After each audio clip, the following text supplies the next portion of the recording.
What if nobody is neutral? What if we leave a bigger imprint than we think? Most of us believe that if we stay quiet, if we keep to ourselves, we leave no mark at all. But you know that moment when someone walks into a room and something shifts. They do not say a word. They do not do anything dramatic.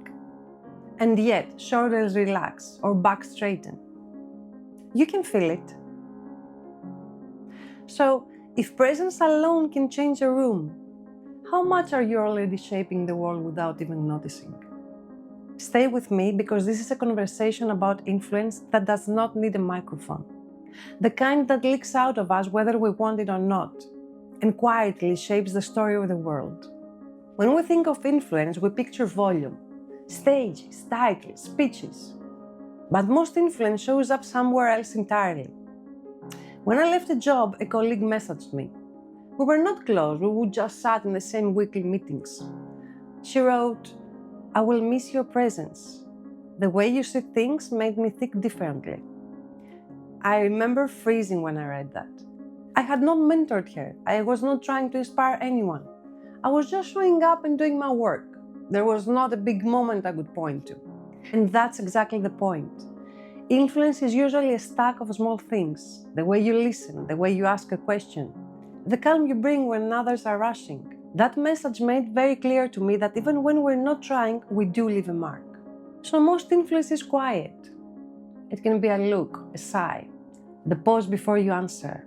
It is the way you carry stress into a room and how the room tightens without anyone saying why. Or at home when you are half on your phone and half with someone who needs you, they do feel it, even if nothing is said. We do not just express emotions, we pass them on, and we absorb them too. The eye roll that flattens the mood, a steady voice that calms the group, the laugh that pulls others into laughter even if they missed the joke. Very often we miss our own impact, but other people feel it. This runs deep because we're wired this way.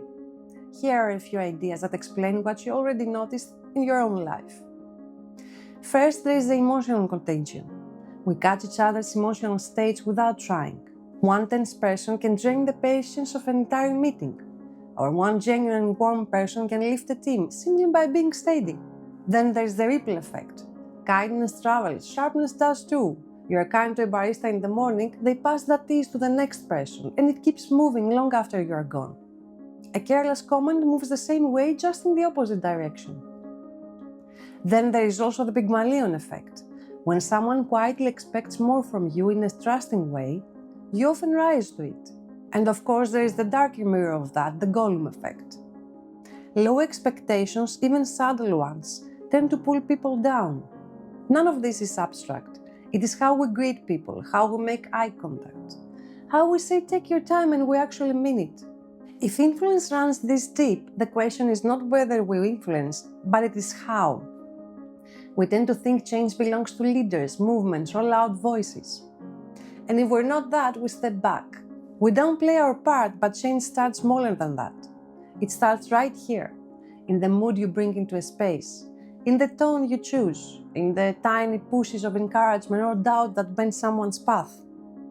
It's the colleague who makes space for someone quieter, slowly shifting the group. Or the neighbor who waves every morning, turning a street into a community. The person who shares something that reaches someone they will never meet. Small acts do not stay small, they travel. They stack. And they last longer than we think. Not because we're trying to change the world, but because we're part of it. Realizing that you always influence can feel heavy, like you are suddenly responsible for everyone's mood. But that is not the point. This is not about being perfect. It is about being aware. Because what we carry spills over. Stress as much as calm, doubt as much as encouragement. Most of the time we will never know which one we passed on. But if we cannot opt out of influence, maybe the best thing we can do is choose its direction when we can. And this is not just about us shaping others. They shape us too. Every interaction is an exchange. Think about long relationships. Partners borrow each other's phrases without noticing. Friends mirror each other's posture. We leave each interaction with something we did not have before, even if it's tiny. So awareness goes both ways. Notice what you are giving and also notice what you are letting in.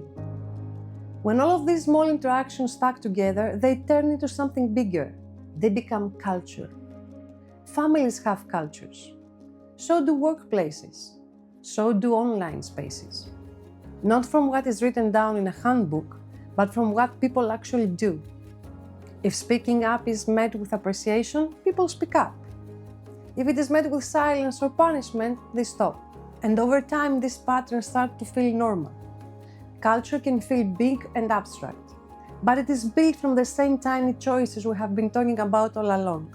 And that means that it is not fixed. It's shaped, reinforced, and shifted every day by the people inside it. That also includes you. We often talk about influence like it belongs to the past or the future, to the people who shaped us or to the legacy we will leave behind. But influence only ever happens now. It's in how we look at someone, in the patience we show, in the honesty we choose, right here, right now. So if nobody is neutral, then the real question is not if we change the world, it is how we change it. Maybe we have already changed more than we know. Maybe we have carried something that shifted people in ways we will never see. So perhaps the truth is this: no one is ever neutral. Every moment we are shaping the world. The only question is, into what? If something here opened a new perspective for you, share it. Or share a moment from your own life that connects to it. Someone else might recognize themselves in your story. A like tells YouTube to bring more of these conversations your way, and subscribing means you'll be here for the next one. Tell us what landed and what did not. Your feedback shapes where we go next. This space is for mind workers, people who notice, who reflect, who look for more honest ways to move through life. If that's you, welcome in.